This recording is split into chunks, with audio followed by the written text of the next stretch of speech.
말씀 전가할 수 있겠나, 주님이 인도하시겠나 이런 생각을 하면서 왔습니다.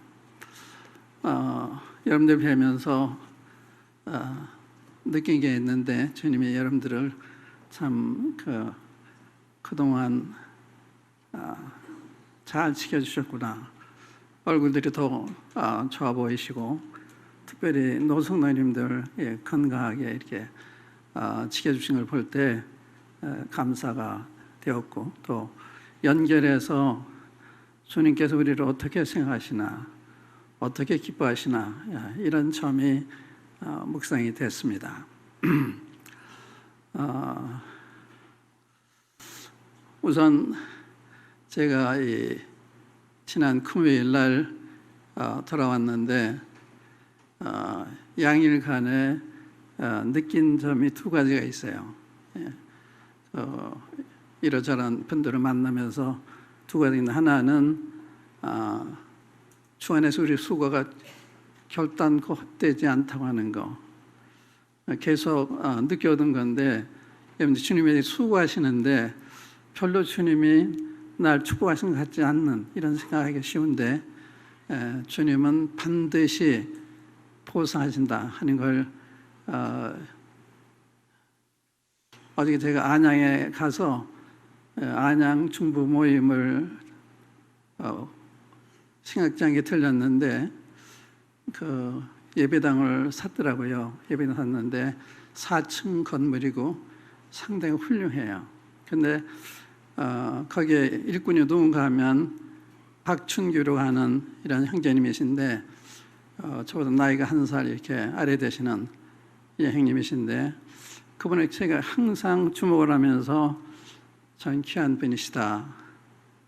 주님이 축복을 하시는데 어떻게 축복하셨느냐?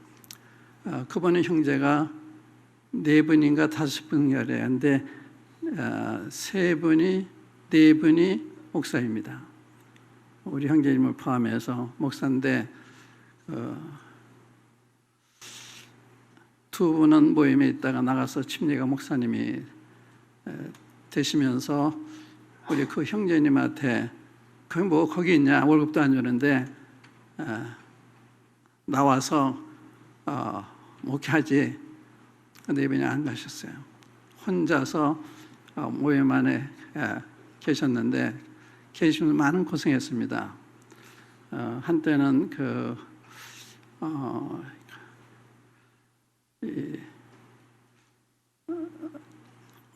담이라 그러나요? 이렇게 시멘트를 이게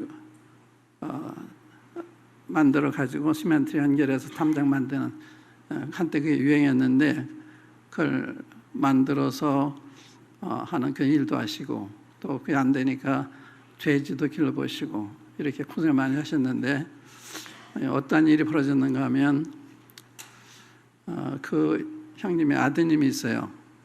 그 아드님 어저께 제가 만났는데, 아드님이 65년생인데 어느 무역회사 근무하다가 IMF 때 무역회사가 파산하게 돼서 직장을 잃게 됐습니다. 그런데 미국에 있는 그 회사의 바이어가 유대인인데, 이 형제한테 전화를 걸어서 내가 자금을 대줄 테니 그 일을 계속 해보겠냐 해서 사업을 하게 됐는데, 완전히 생각도 못한 일이죠. 그게 잘 돼서 아버지 아파트도 사드리고, 또 차도 사드리고, 또 예배당 사는데도 지배적으로 헌신하고. 그런데 이제 그 형제님의 아드님 자신이 그러한 물질적으로만 주님이 축복하신 것이 아니라 영적으로도 축복하셔서, 제가 어려운 부탁이 있어서 제가 전화를 해서 부탁을 했는데, 어떤 부탁인가 하면 그 점을 제가 오늘 좀 말씀드리기 원하는데, 미국에 제 아는 형제님이 있습니다. 주주반 형제가 있는데, 그분이 동서되는 분이 몸이 갑자기 안 좋아가지고 안양 한의대병원의 중환자실에 오늘날 이렇게 생명이 언제 끊을지 모르는 이런 상황에 있는데 아무도 그분을 돌보는 사람이 없는 거예요.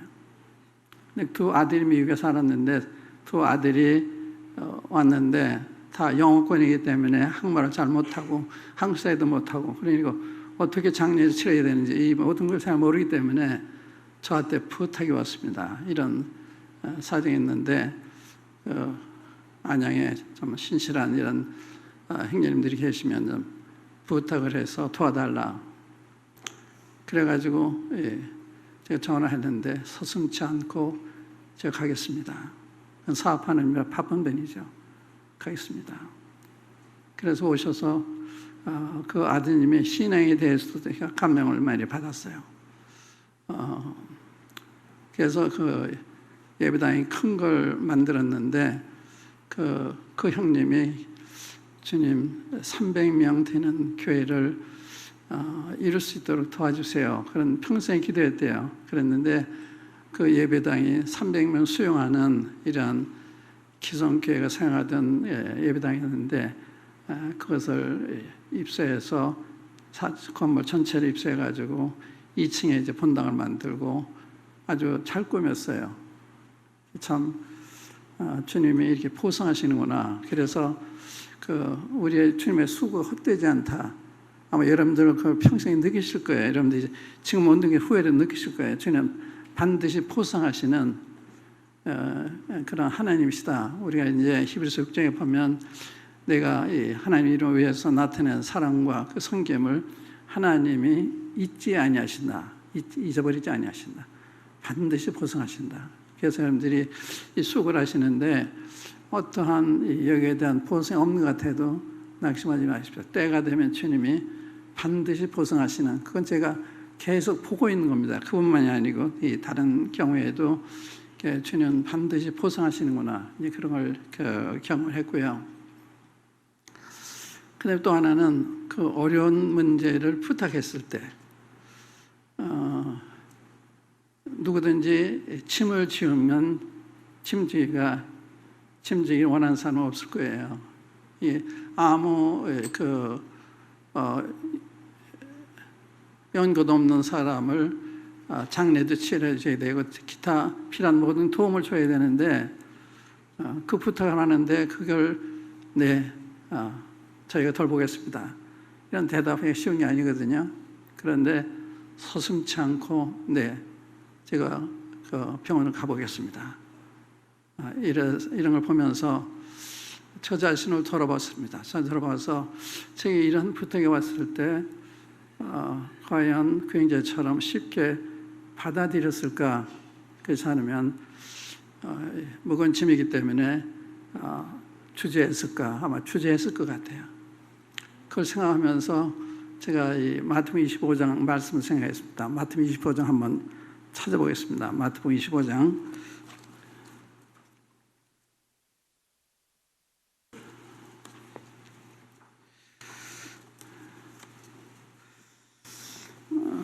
마태복음 24장, 25장, 이게 다 감람산에서 주님이 하신 말씀인데, 감람에서 두 번 이 긴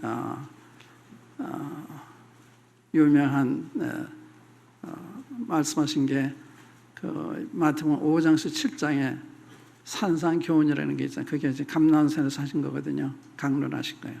근데 여긴 그 24장, 25장은 또 감람산에서 제자들이 주님의 성경 건물들을 자랑하니까 그 건물이 46년 걸려 지어진 건물이기 때문에 찬란한 참 자랑스러운 이런 건물이기 때문에 주님 앞에 자랑을 했습니다. 주님 이게 어떻게 보이세요? 이렇게 질문하세요. 어떻게 보이세요? 그때 주님이 내가 진실하다고 이러는데 이 돌이 위에 하나 남자가 다 무너질 거다. 이런 놀라운 그 충격적인 말씀하셨어요. 이 성전, 이렇게 아름답게 보이는 성전, 내 눈에 이렇게 굉장히 훌륭하게 보이는데 내가 자랑하는데 이 건물이 돌 위에 돌 하나 남자가 다 무너진다. 충격적인 이야기죠. 그때 제자들이 조용히 주님 앞에 여쭤봤어요. 주님, 이런 일이 언제 있겠으며 또 주님의 임하심과 세상 끝에는 무슨 징조가 있겠습니까? 그래서 24장, 25장 거기 주님이 재림과 관련된 교훈, 징조, 지금 오실 때 일어날 상황 이런 게 기록된 게 이제 24장, 25장인데 이게 연결해서 봐야 되는 말씀입니다. 25장에 보면 새 비유가 나와요. 열처의 비유가 나오고 달란트 비유가 나오고 또 이 민족 심판에 대한 양과 염소의 비유가 나와요. 이 비유입니다. 근데 이 해석이 사람마다 분분한데 제가 보기에는 아주 확실한 건데 좀 분분해서 모임 안에서도 좀 다르게 얘기하는 분이 과거에 있었어요. 그래서 제가 그걸 지적하게 얘기해도 잘 안 받아들이는 이러한 때문에 말씀인데, 열천의 비유는 열천의 비유는 참신자와 거짓신자에 대한 이야기예요. 참신자, 거짓신자. 스리온 다시 처녀는 성령을 모신 참신자인데 반해서 미란 다시 처녀는 똑같은 이 믿음을 가진 것 같았는데 성령을 모신 자 않은, 성령으로 거듭나지 않은, 그리스도인의 정의가 뭔가 하면 그리스도 영이 없는 사람 그리스도 사람이 아니다. 여러분들이 거듭났다 하는 건 여러분들이 주장해서 하는 게 아니고 하나님이 성령을 통해서 증거하시는 거예요. 성령이 안 계시면 크리스천이 아니에요. 그 여기 열천의 비유에도 미란 다 보면 다 처녀죠. 다 신랑이 기다리죠. 다 졸았죠. 또 깨서 맞으러 나가죠. 한쪽 눈으로 한쪽 혼인제 못 들어가잖아요. 근데 왜 미련하고 왜 슬기로우냐? 한쪽은 등과 함께 기름을 가져간 데 반해서 미란 처녀는 등만 가져간 거예요. 기독교의 외형만 가지고 있었던 것입니다. 그래서 생명의 성령이 안 계시니까 혼인잔치에 못 들어가죠.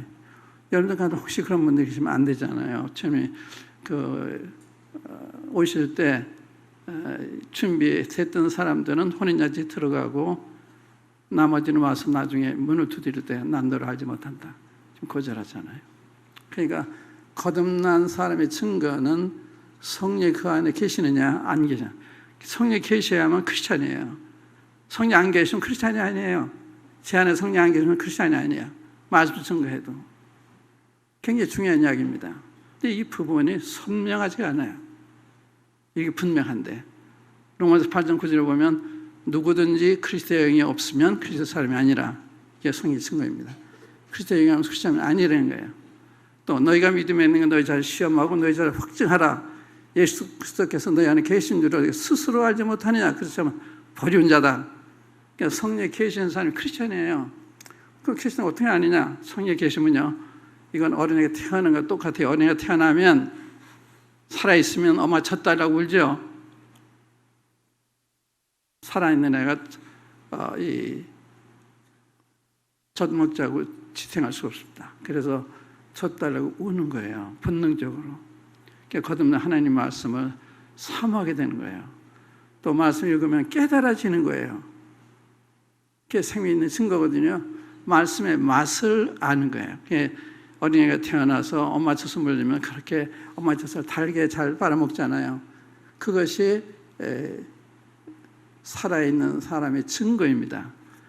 젖을 사모하고 젖의 맛을 알고. 근데 거듭난 하나님 말씀 사모가 안 된다, 깨닫는 거 없다, 그건 다시 생각해볼 필요가 있어요. 이거는 여러분들 문제, 여러분들 자신이 냉정하게 봐야 되는 거예요. 남의 얘기보다도 내 문제니까. 그날 가서 미란 다시 처녀같이 난 널 몰라 그러면 어떻게 되겠어요? 안 되는 거거든요. 그래서 우리가 설문조사도 하고 이렇게 했는데 그 부분에 대해서 정직하지 않은 분들도 계실 것 같아요. 그런 분들이 보이기 때문에 그런 설문조사를 하고 다시 한번 생각하는 기회를 드리고 도와드리겠다 하는데 한 사람도 상담원이 안 계셨어요. 다 성령 거듭나시기 때문에 그렇지만 참 감사한 일이죠. 그런데 그렇지 않다면 나중에 가서 어떻게 하겠어요?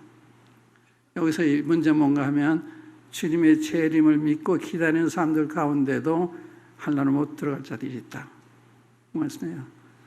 근데 어떻게 주님을 안 믿는데 재림을 기다리냐?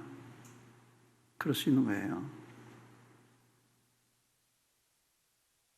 그래서 이건 이 거짓 신자와 참 신자에 대한 이야기. 두 번째 달란트 비유는 이건 참 종과 거짓 종, 이 부분에 있어서 이해를 가진 분들이 다 종이라는 게 종이 아니냐. 그런데 한 달란트 받은 사람은 저 바깥 어둠으로 내쫓잖아요. 그래서 여기서 이 세 비유를 보면 열매가 달라요. 열매가. 슬기로운 다처녀는 성령이 계신 그 열매가 있잖아요. 또 그 다음에 달란트 비유에도 두 달란트 받은 사람은 두 달란트 받은 사람 다 열매가 있잖아요. 한 날 받은 사람은 열매가 없어요. 거듭난 사람은 열매가 증거가 돼요. 열매가 성령의 열매, 성령에 계신 그 증거가 나타나는 거예요. 근데 그게 굉장히 중요한 거예요. 이게 착각하면 안 되잖아요. 다른 일은 착각하면 또 그걸 다시 회복할 수 있는 기회가 있지만 그날에 가서 아닌 자를 바라게 되면 어떻게 되겠어요? 이게 심각한 문제거든요. 이 달란트 비유는 보세요. 달란트 비유 보시면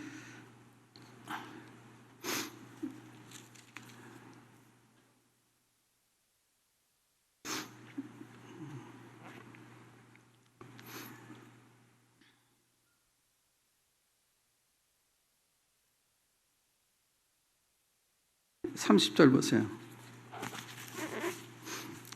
이 무익한 종을 바깥 어두운 데로 내쫓으라. 거기서 슬피 울며 이를 갈리라 하니라. 인간이 한나라 받은 종이 아니라 갖다 감춘 거예요. 이 두 사람은 가서 장사를 해가지고 배로 이렇게 남겼잖아요. 열매가 없어요. 열매가. 그 다음에 세 번째가 이제 제가 오늘 말씀드리려고 하는 건데 세 번째는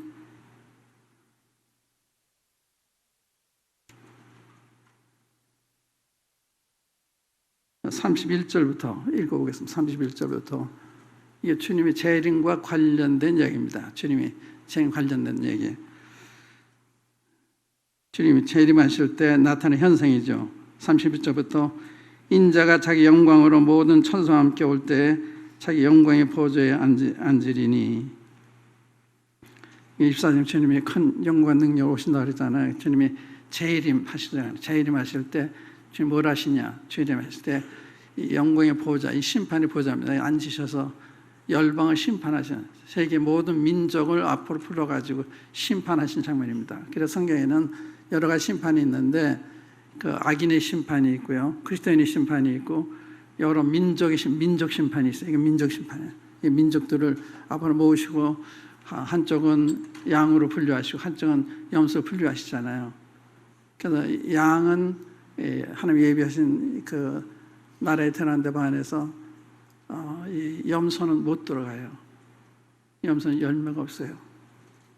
그런데 여기 제가 그런 교리적인 면보다도 이런 우리에게 참 어려운 분들에 대해서 우리 어떻게 생각하나 이 점 제가 이제 어저께 그걸 부탁을 하면서 제가 느낀 거예요. 느낀 거고 조사진도 돌아보는 이런 거였는데 거기 이제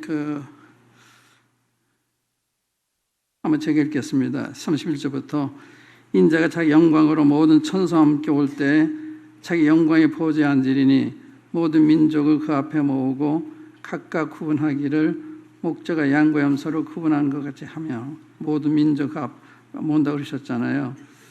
어떻게 모으시냐?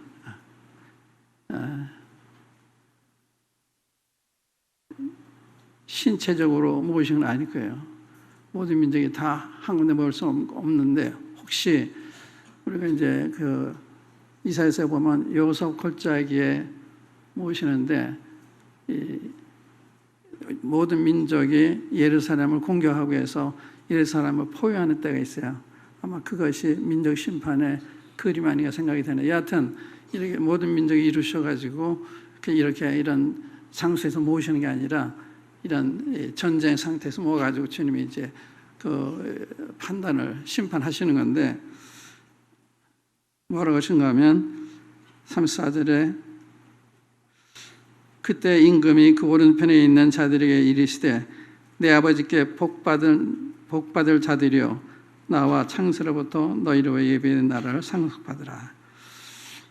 여기 그 영어로 보면요, 와라 내 아버지께 복받은 자들아, 이렇게 굉장히 기뻐하시는 이런 누앙스가 풍기는 말씀입니다.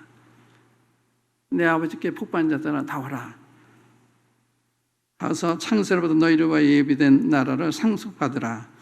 내가 줄일 때 너희가 먹을 것을 주었고 목마를 때 마시게 하였고 나그네 되었을 때 영접하였고 헐벗었을 때 옷을 입었고 병들었을 때 돈을 받고 옥에 갇혔을 때 와서 보았느니라.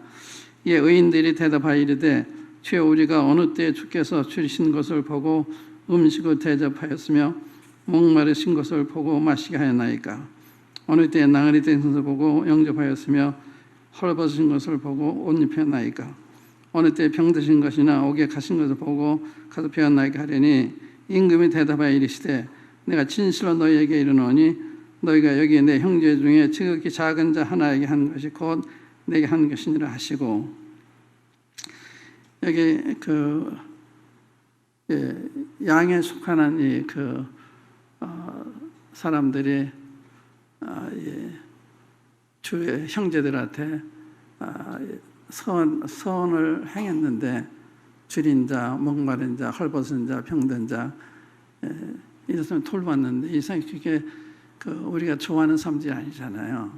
가난한 사람들, 병든 사람들, 나그네 된 사람들 다 부담되는 사람들이잖아요. 그러니까 그런 사람 스쳐가기가 굉장히 쉬운 거예요. 우리 모임 안에도 그렇게 우리가 잘 보이지 않는 이런 분들이 계실 거예요. 외로운 분들, 우리의 위로가 필요한 분들, 이런 분들이 많이 계시는데 우리가 그냥 스쳐가기 때문에 쉽죠. 그런데 주님은 그런 분들 기억하셨다는 걸 볼 수가 있어요. 그런 분들 좀 기억하셨다. 그러니까 잘 나가는 사람 아니고 잘 못 나가는 사람, 좀 우리보다 이 불행한 사람들을 주님이 기억하시고 그런 사람 돌보았을 때 주님이 기억하시고 보상하시는. 그래 우리가 이러한 그 상을 만났을 때 어떻게 할 거냐? 그거 제가 한번 생각해 볼 거라고 생각해요. 이런 분 왔을 때 정말 이게 주님처럼 될 건가? 이게 주님이 내 형제인 지극히 작은 자의 한 건 내게 한 거다. 그러니까 주님은 주님 이름을 그런 사람들한테 잘하기를 바라시는 거예요. 우리한테 이 부족한 사람들, 불행한 사람들. 그런데 대개 돈 있는 사람, 또 사회 잘 나가는 사람들에는 가까이 하지만 이런 분들은 안 쳐다보는, 이리가 굉장히 쉬운 거거든요. 그래서 모임에 어떤 분들이 우리의 사랑을 필요로 하나, 우리를 돌봐야 되나, 이런 생각 해보시는 게 필요해요. 그런 사람들 돌볼 때 주님이 그걸 기뻐하시는 거거든요. 주님이나 마찬가지예요. 그대 한 거, 내게 한 거다 그러시잖아요. 또 그 다음에 보면 염소자는 그대 하지 않은 게 내게 하지 않은 거다 이러시잖아요. 주님과 연관이 있는 거예요. 주님이 그러한 분을 우리가 내두신 것은 우리의 그 사랑을 행사하기를 바라시는 이런 뜻이 계신 거거든요. 그러니까 우리가 안에 이런 어려운 분들 계시면 우리가 돌아보는, 찾아가 보고 도울 것이 뭔지 생각해 보고 이게 필요한데, 잘 읽어보세요. 읽어보시면 그때 내게 한 거다. 또 그래서 하지 않은 게 나한테 하지 않은 거다 그러잖아요. 요즘 제가 모임 인내방을 통해서 우리 자매님들이 일주일에 한 번씩 이렇게 신방하신다는 이야기를 듣고는 감동이 됐어요. 우리 자매님들이 참 훌륭하구나. 성도들을 털어보고 계시니까 이런 게 있어야 되는 거예요. 구역이 있으면 어려운 분들 구역에서 돌봐야 되고, 구역이 안 되면 또 모임에게서 돌봐야 되고, 그냥 지나가는 게 아니에요. 돌봐야 되는 거. 그 일을 우리가 잘해요. 일반적으로 잘하고 있는데 누가 어려움 당하면 온 교회가 관심을 가지고 참 장점이라고 할 수가 있습니다.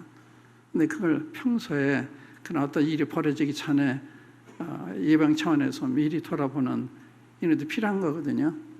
그래서 우리 가운데 참 우리보다 참 어려운 환경에 있는 분들이 외로워하지 않도록 똑같이 기뻐하시도록 하는 게 우리의 사랑이잖아요. 모두가 다 우리 함께 즐거워하는. 그래서 구약에도 보면 이 절기 때마다 이 나그네 또 과부 고아 또 레위인들 초청해서 함께 먹고 즐겨라 그러잖아요. 항상 그 이야기하세요. 나그네들 또 과부와 고아들 또 레위인들 주님 위해서 일하는 사람들 이러면서 초청해서 함께 먹고 즐기는 거예요. 나 혼자 먹고 즐기는 게 아니고 제가 요즘 목양에 대한 메시지를 준비하고 있는데 제가 그 목양에 대해서 25시간 강의 부탁을 받았어요. 그래서 그걸 교연을 짜가지고 제출해야 되는데 그래서 그 연구를 하면서 참 내가 너무 몰랐구나 이런 생각을 많이 했는데 그 목양이 뭐냐 내가 목이 뭔지 모르고 그냥 주먹구이를 했는데 제가 해온 건 뭔가 하면 성경 보 깨닫는 대로 한 것 했다 이렇게만 말할 수가 있어요. 어떤 그림을 잘 알고서 이 그림을 보고서 한 게 아니라 제가 이 목양에 대한 공부를 하다 보니까 참 그런 부분에 미흡했구나.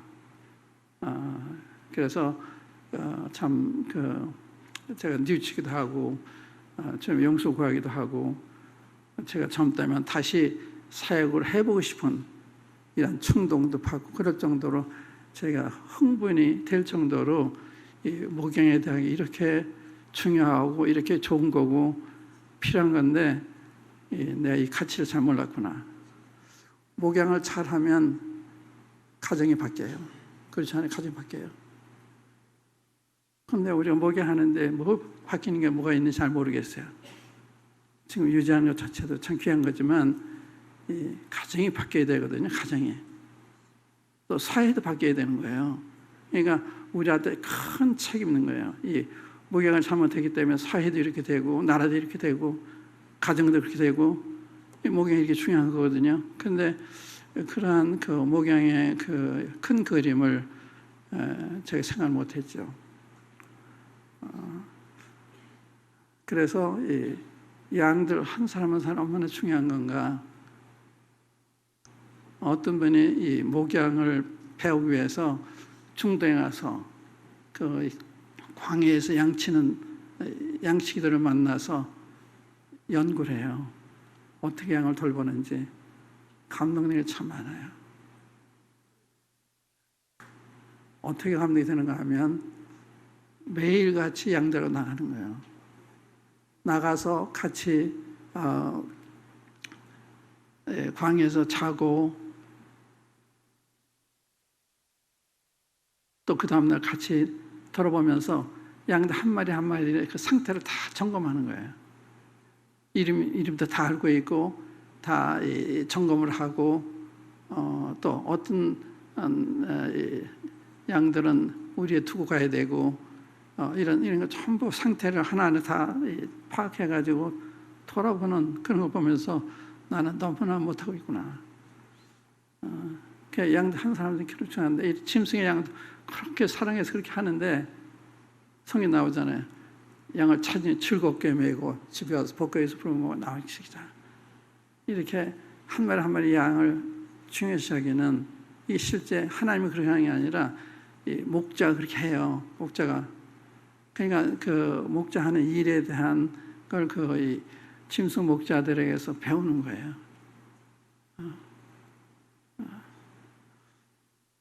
그래서 성도 한 사람이 다 중요하고 사정 알아서 돌아봐야 되는데 이게 너무 부족하니까 그래서 구역별로 좀 잘 그렇게 하세요. 한 번만 잘 보시고 어떤 문제가 있나, 경제적인 문제, 영적인 문제, 영적으로도 병이 들고 있지 않나, 잘못 음식을 먹고 있지 않나 이런 거 다 점검해야 되는 거거든요. 잘못 들으면 잘못 갈 수가 있어. 그런 분들 떠난 분들이 계시잖아요. 잘못 듣다가. 그러니까 이제 그런 걸 잘 살펴야 되는 거예요. 이 양들이 먹는 양식이 좋은 꼴인지 위험한 건지 잘 살펴야 되는 거거든요.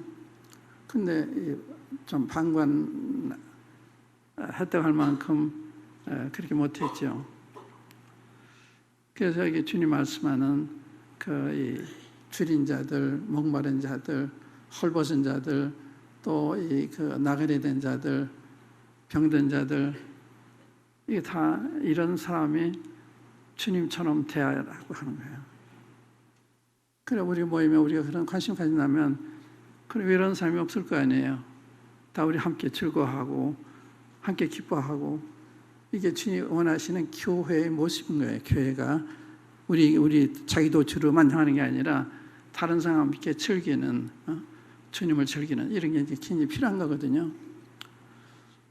네, 그런 관심을 가지시고 앞으로 이제 이 부분에 대해서 제가 더 구체적으로 기회가 있으면 나눌 기회가 있을지 모르겠습니다만은 그래서 우리 교회가 서로 돌아보는 얼마나 많아요. 근데 이게 추상적으로 실제 돌아봐야 되는 건데 그러니까 이제 이런 부분에 있어서 좀 우리가 관심을 가지고 우리 신앙을 점검해보고 돌아보는 이렇게 하면 좋겠다 이런 생각이 드는 거예요. 그러니까 그런 어려운 사람 의탁할 것이 없는데 도와달라고 그러니까 그거 쉽게 받아들이기 쉬운 거 아니거든요. 모임적으로도. 그런데 그 형제는 서슴찮고 제가 가보겠습니다. 어떤 도움이 얘기하십시오. 그러고 제가 놀랐어요. 그래서 그 부자를 보면서 주안의 수가 헛되지 않다 하는 걸 제가 다시 한번 확인하는 기회가 됐는데 그 다음에 그렇게 그 어려운 사람을 돌보겠다고 나서는데 제가 감동을 받고 그래 그 사실을 제가 부탁한 형제한테 전화를 했더니요 막 울어요. 형제 사이 이렇게 좋은 건가요? 제가 돌아와서 그 다음날 그걸 해야 되니까 그분이 알죠. 이렇게 긴 여행에 와서 제가 이렇게 돌봤다고 하는 걸 그분이 너무 감동을 그렇게 제가 세 사람 같이 갔는데 거기 감동하는 이분이요. 형제 사이 이렇게 좋구나. 나이가 나보다 한 살 작은 분이신데 나이가 많으신 분이 우시더라고요. 그러니까 이 사랑이 그렇게 좋은 거잖아요. 이렇게 감동을 주는 그래서 이런 부분에 있어서 좀 실제적으로 서로 돌아보는 이런 우리가 참 좋겠다는 생각이 들어요. 그 마지막으로 제가 그 묵상하면서 격려해 됐던 말씀들이 세 말씀 있습니다. 하나는 히브리서 2장에 주님께서 우리 형제라 부르기를 부끄러워하지 아니하신다. 주님이 우리를 형제라 부르기를 부끄러워 아니하신다. 히브리서 2장 한번 열어보세요. 히브리서 2장 한번 직접 보세요.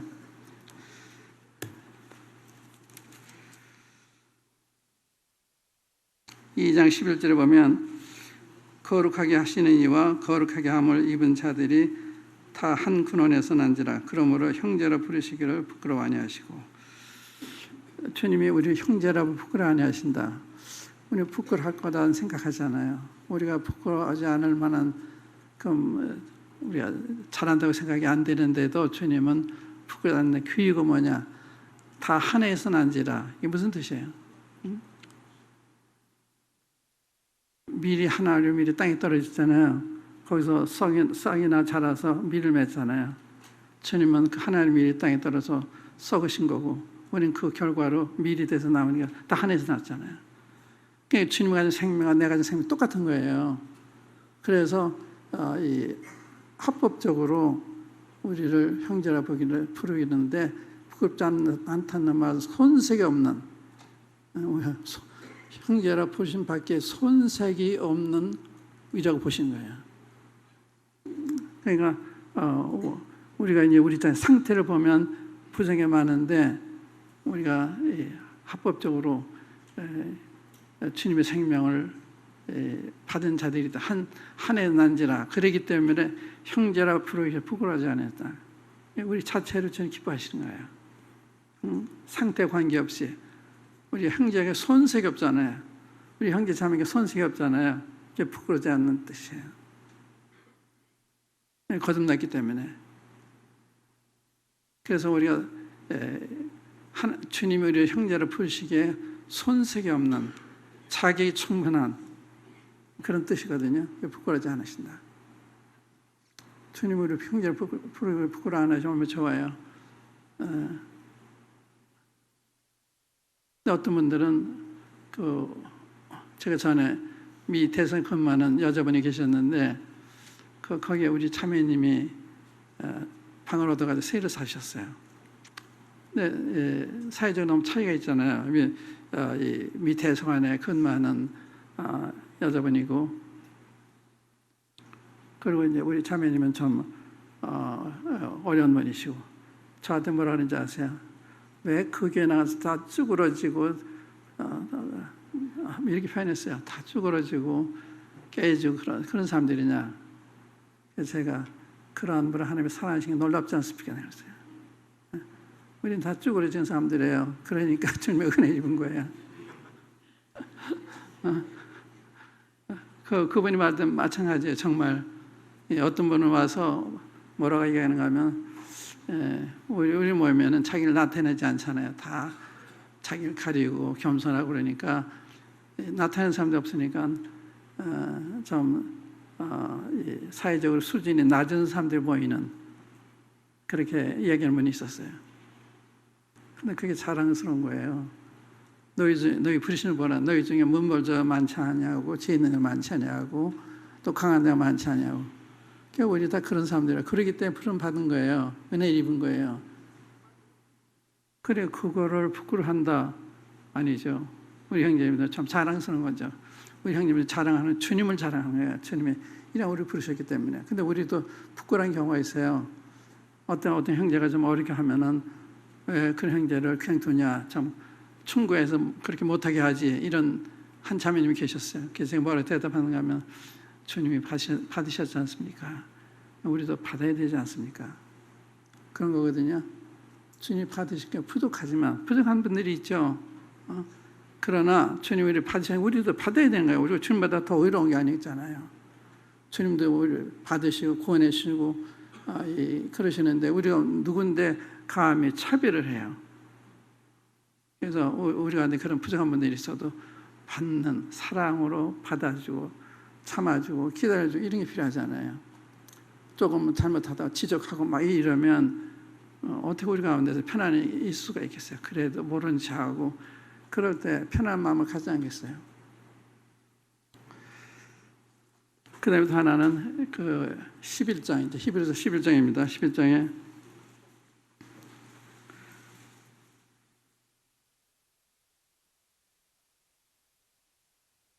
13절부터 이 사람들은 다 믿음을 따라 죽었으며 약속을 받지 못하였을 때 그것들을 멀리서 보고 환영하며 또 땅에서는 외국인과 나그네임을 증언하였으니 그들이 이같이 말하는 것은 자기들이 번영 찾는 자임을 나타냅니다. 그들이 나온 바 번영을 생각했더라면 돌아갈 기회가 있었으려니와 그들이 이제는 더 나은 번영을 사모하니 곧 하늘에 있는 것이라. 이러므로 하나님이 그들이 하나님이라 일컬음 받으심을 부끄러워하니 하시고 그들을 위하여 한 성을 예비하셨느니라. 여기 하나님이 그들이 하나님 부르심 받는 걸 부끄러워하니 했다. 어떤 사람? 이거 우리도 이야기해요. 우리도 번영을 생각해도 세상 돌아갔잖아요. 안 돌아가고 이제 번영을 삼아서 이렇게 말씀들이 모이고 있잖아요. 꼭 여러분들을 이렇게 묘사한 거예요.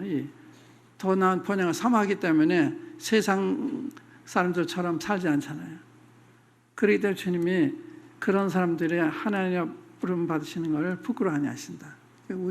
우리 하나님이라고 하는 걸 주님이 자랑스럽게 생각하는 거예요. 알아들으세요? 못 알아들으세요? 알아들으시죠? 우리를 자랑스럽게 생각하시는 거예요. 하나님이. 우리가 이렇게 세상에 다 주님 반대하는데 우리 주님을 기다리고 또 하나의 번영을 삼아 그러니까 주님이 굉장히 좋으신 거예요. 그래서 우리 하나님의 부름 받은 걸 부끄러워하니 하신다. 얼마나 좋아요. 자신이 너무 부끄러워하시면 안 돼요. 또 우리 형제들 부끄러우면 안 돼요. 자랑스럽게 생각해야 돼요. 어떤 부인이 만취가 돼서 길에서 이렇게 누워서 토하고 그러는데 지나가는 사람이 막 뭐라 그러니까 남편이 있다가 제 아내입니다. 이렇게 해서 제 아내입니다. 그 사람한테는 참 거창스러운 사람인데 남편한테는 내 아내라. 아내가 좀 부족하지만 내 아내다. 주님 우리께 그렇게 대하신 거예요. 우리가 부족해도 자랑스럽게 부끄러워하지 아니하시는. 마지막으로 이제 이사야서 53장에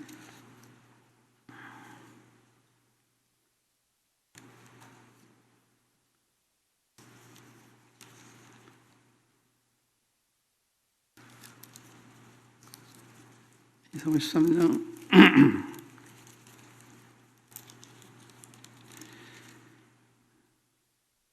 11절 말씀입니다. 이거 53장 잘 아시죠? 53장은 유대인들이 읽지 않는 장이라고 합니다. 유대인들이 가책이 되니까. 이게 주님의 고난에 대한 장인데 그래서 제가 오래전에 이스라엘 가서 그 이스라엘 모임에 방문했는데 거기에 방송한 형제님이 계셨는데 그분이 그 이사야 53장을 증거하시면서 The Forgotten Chapter, 그 잊혀진 장이다, 이런 제목으로 말씀 전개했다고 이야기했어요. 유대인들이 읽지 않는. 실제로 보면 그가 자기 영혼에 수고한 것을 보고 만족히 여길 것이다. 이게 수고했단 말이 해산 고통을 가정해요. 지금 십자가 해산 고통을 통해서 우리를 낳으신 거거든요. 그래서 우리를 만족히 여기신다는 거예요. 만족히. 저희 첫아이가 낳았는데 집사람이 내가 볼 때 좀 실망했는데 첫아이라면 내가 바란 그런 아름다운 모습이 아니잖아요. 응? 근데 그렇게 사랑스럽더래요. 그게 엄마의 마음이라. 엄마 자기 자식 낳아서 갓 나서 모양도 별로 없고 그런데 사랑스러웠던 것처럼 주님이 그 영혼에 수고한 거를 보고 우리 십자가의 해산 고통의 열매잖아요. 그래서 우리 주님이 만족이 여기신 거, 만족이. 우리 형제라고 우리를 부끄러워 안 하시고 우리 하나님의 우리 마시기를 부끄러워 안 하시고 또 우리를 만족히 여기시는. 그래서 주님을 항상 기뻐하세요. 기뻐하는 게 주님을 기쁘게 되는 거예요. 우리가 기쁨이 있고 근심한다든지 두려워한다든지 그러면 주님이 실망하시죠. 그래서 항상 주님 앞에서 긍지를 나타내는. 이 얘기 말고 마칠게요. 제 외손자가 이 첼로를 하는데 꽤 잘해가지고 미국에서 1등을 했는데 또 우리 형님의 손자가 이 음악에 재질이 있는 아이가 있어요. 걔한테 제가 그랬어요.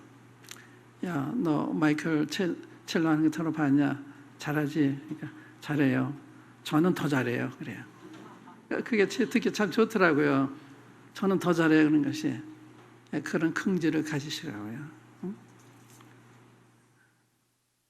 내가 아니잖아요. 주님 안에 내가이기 때문에 자기를 자랑하는, 주님을 자랑하는 거거든요. 날 자랑해, 주님 자랑하는 거예요. 그러니까 그런 긍지를 가지시고 주님이 날 형제라 부르시는구나.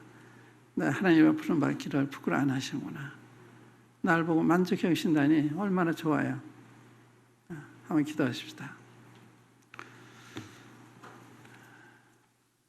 주님 감사합니다. 그러세요. 주님, 저를 이렇게 사랑하셔서 이러한 저희들을 이렇게 대해 주시니 너무나 감사합니다. 아버지 하나님, 참 저희들이 봐도 부정것이 많고 못하는 게 많이 있는데 아버지 하나님께서 저희들을 아버님의 자녀라 부끄러워 안 하시고 저희들의 아버지가 부름받은 부끄러워 안셨다고 하신 거 참으로 감사합니다. 또한 주님께 저희를 형제라 부끄러워 안신다고 말씀하신 거 얼마나 감동이 되는 말씀인지 모르겠습니다. 또 자비한 주님, 참 저희들이 봐도 실망이 되는 저희들인데 저희를 보고 만족히 여기신다 하시오니 참으로 감사합니다. 주님, 이런 믿음 가운데 살도록 도우셔서 항상 기뻐하는 걸 주님 앞에 나타내게 해주사 주의 마음을 시원하게 드리는 저희들이 되게 해주시기를 바랍니다. 주 예수 그리스도 이름으로 아버지 하나님께 기도합나이다.